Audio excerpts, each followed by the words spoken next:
Dahil nakita nila, this is the start of the American Empire. This is the start of foreign subjugation. Kaya yung ilang mga sensitive writers sa US ay binanatan nila.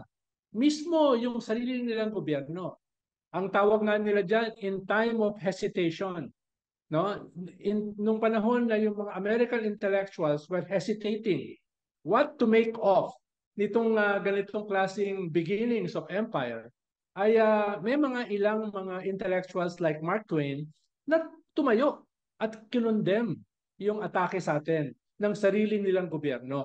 No? Magaganda yung nabasa ko yung mga writings ni Mark Twain about the Philippines. No? Pero sabi ko nga, at the same time, yan na yung Teddy Roosevelt dictum na carry a big stick and walk silently, di ba? Talk Yan yung mga softly, yeah. simulan. Talk softly, Di but ba? carry big stick, yeah. Yan na yung mga simula ng gunboat diplomacy. Yan na yung simula ng white man's burden, no? Na to spread democracy. At tayo yung mga nauna na in-spread yung democracy together with Cuba. Di ba? Yan yun eh.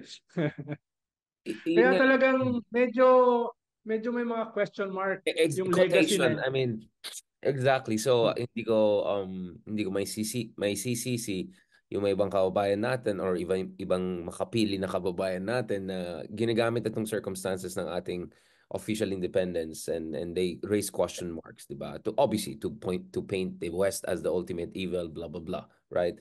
Um, Nevertheless, kasi ako ang argument ko, Sir Ronald, is that syempre ngayon as we become a richer country, no, as we become an upper middle income country, as we become a middle power country, at of course ako in my own little way, I feel the kind of respect and recognition the Philippines is getting. Why would all these countries bother to invite someone like me, aside from the fact that of course I'm an amazingly nice person, diba? It's because they're also curious about the Philippines, what we want to do, what is the direction of the wind, how can they build relationship with the Philippines, fortify that relationship, etc. Do you think that this century could be a chance for us to have a more, I don't know, substantive assumption of a sort of independence? Because independence is not just what you write on the paper. No, hindi lang yung membership mo sa UN. It's about whether you can protect your core interests, whether you're not super dependent on another country, right? Whether you have dignity and a sense of self, diba? On the global stage. And I feel those things are coming together even if ganun kapalpak yung politika natin, ganun kagrabe yung corruption. And diba pinag-usapan natin, ba't yung mga India, Indonesia, na medyo mahirap din na bansa katulad natin, they're also, as they rise up, they're having that sense of themselves. Not to mention Vietnam, of course, yung paborito natin bansa. How do you read that, Ronald? Do you think I'm being a little bit unrealistic here, or I'm just hyping up too much because, I'm giving all these talks all around the world? Correct me if I'm wrong, yeah. Well, in one sense, may scaling up tayo in terms of the image of our nation and our leader sa mundo. No? Siyempre, nakatulong dyan na after Duterte, you can no longer go that low. So, there's nowhere to go but up. Nakatulong yon. Pero at the same time, yung shift sa ating foreign policy helped a lot. Yung ating victory sa UNCLOS, which was not the victory of the previous government or even the present government, kundi yung Aquino government, also helped a lot. Di ba? Yung ating UNCLOS victory, which we will celebrate next month, ay malaki yung tulong dun sa pag-build ng ating image around the world that we stood up against the second most powerful country in the world, the biggest armed forces in the world, the biggest navy in the world, no? The biggest submarine fleet in the world. So, kumbaga hindi tayo push over. At nagsimula yan, nung Aquino government, medyo nag-retreat nung Duterte government at nag-advance na naman ngayong Marcos government. Pero it didn't start with Marcos. It started with Aquino. At hindi lang dahil naging bahagi ako ng Aquino government, no? Dahil bahagi yan ng kasaysayan. Kaya Let's in talk one about that, sense, Ronald. Yeah. yeah, Let's talk about that. nakapag-scale up tayo. Yeah. Yeah, no, sorry for. Let's talk about that. That's very important because I'm not gonna name names, but I remember when I was in Brussels in 2016, 2017, 18. May mga na-meet tayo ng mga dating ambassadors sa Pilipinas. And this is the time of Duterte. People are getting killed right and left. Minumura yung mga Europeo. Binibigyan sila ng 24-hour ganun. And then itong ex-ambassador na yan, I mean, of course, I'm not gonna spill too much. He came to me next and in a very quite sentimental way and tumibay siya sa akin. And then pinakita niya, ito lahat ng mga ginagawa niya with your administration, Akin administration, itong EU and the Philippines, Partners for Democracy, EU and the Philippines. You know what I'm saying? Lahat pinaplansya nila to create this next level of bilateral relationship with the Philippines, no? Because ang tingin nila sa atin is the sole vibrant democracy in the region.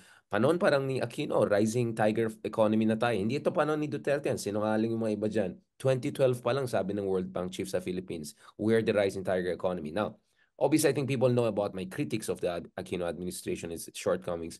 But nevertheless, yun na yung momentum. Kaya I completely agree with you, Ronald. So, a part of me feels, whatever I'm saying today, I could have been saying this in 2017-18 pa lang.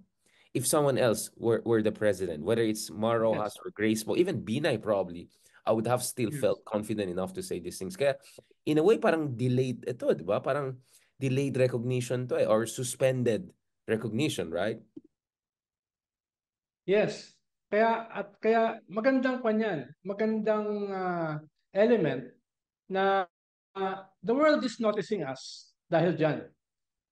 Nangyari sa UNCLOS ng Aquino government, kahit yung low level ng panahon ni Duterte help propel Marcos into a global stage because he cannot do wrong after a Duterte presidency. No? Ikalawa ay merong bagong patriotism na lumalabas no? Dito sa mga surveys about standing up to China, itong mga lumalabas about mga civilian convoy in the West Philippine Sea, hindi lang government yung nag-stand up kundi mga non-government organizations, civil society na for a long time medyo humina nung panahon ni Digong. So meron kang bagong energy na nararamdaman, no? At tuwang-tuwa nga ako na kasabay nito ay parang merong simulang artistic movement May nagsisimulang intellectual movement. People are reading, people are studying, people are writing songs about the West Philippine Sea on their own. Hindi yan kontrata, hindi yan bayad At least 12 songs na yung nakita ko about the West Philippine Sea na from Noel Cabangon to unknown artists, gumagawa ng mga kanta. Tapos mga painters, 2 painting exhibit na yung nakita ko about the West Philippine Sea. Ngayon, mga cartoonists, kamiting namin kanina, gusto mag-exhibit about yung association ng cartoonists.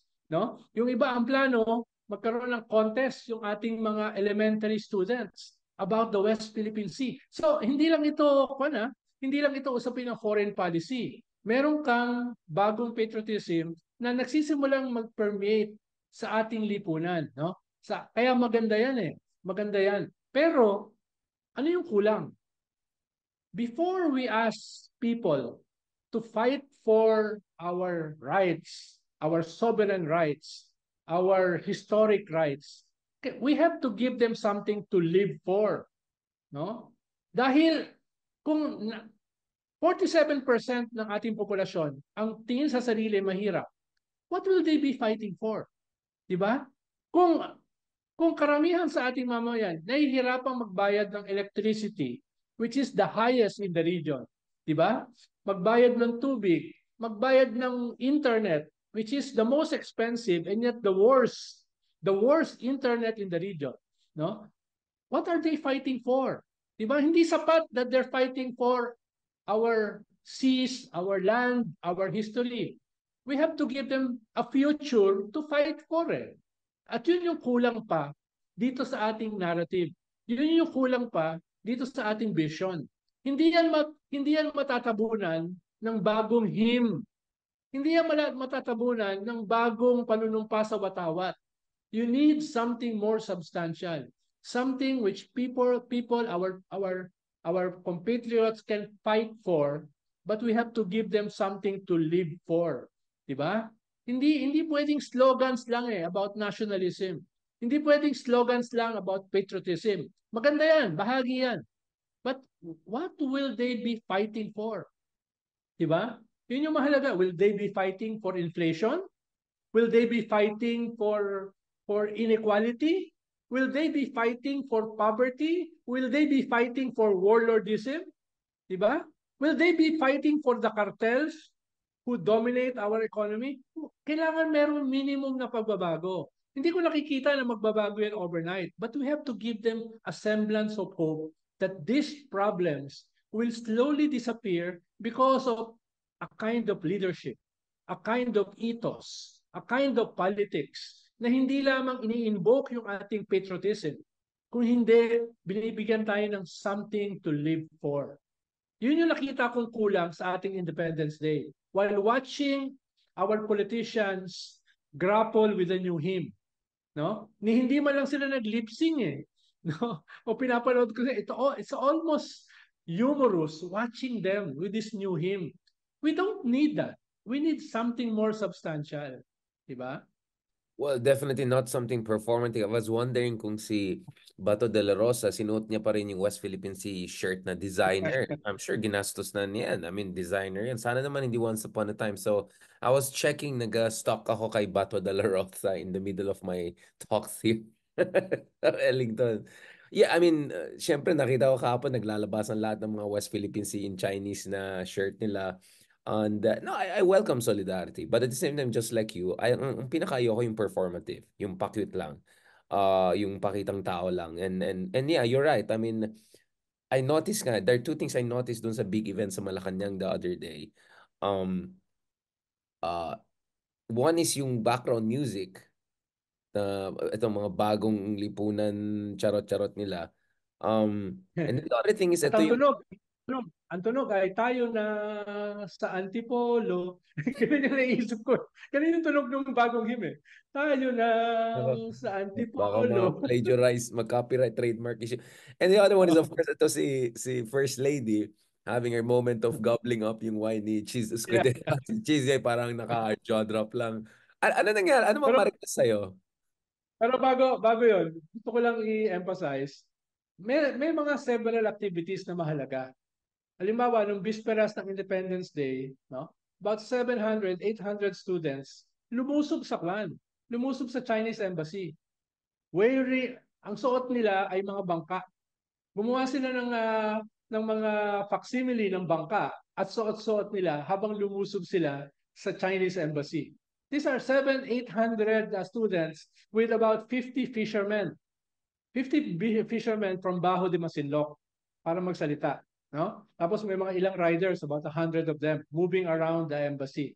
Tapos the day after, yesterday, may 800 riders ng atin ito na pumunta sa Bajo de Masinloc carrying Philippine flags at itinanim nila doon sa beach sa Bajo de Masinloc para matanaw lang nila yung ating West Philippine Sea. Something symbolic. Ganda nga ng pictures nila eh. Napalubog yung araw nung dumating sila ron. No? Tapos bumalik sila. 700-800 riders na member ng atin ito. The day before, 700-800 students going to the Chinese Embassy. So mas mahalaga ito kahit mas maliit, kahit hindi masyadong magastos. Mas maganda ito dahil may meaning eh. Di ba may kahulugan eh. No? May kahulugan. More than the hymn. More than the panata ng makabayan. Ilang gusto kong sabihin na meron namang mga significant celebration ng Independence Day. And I'm sure they're planning for the anniversary of UNCLOS next month.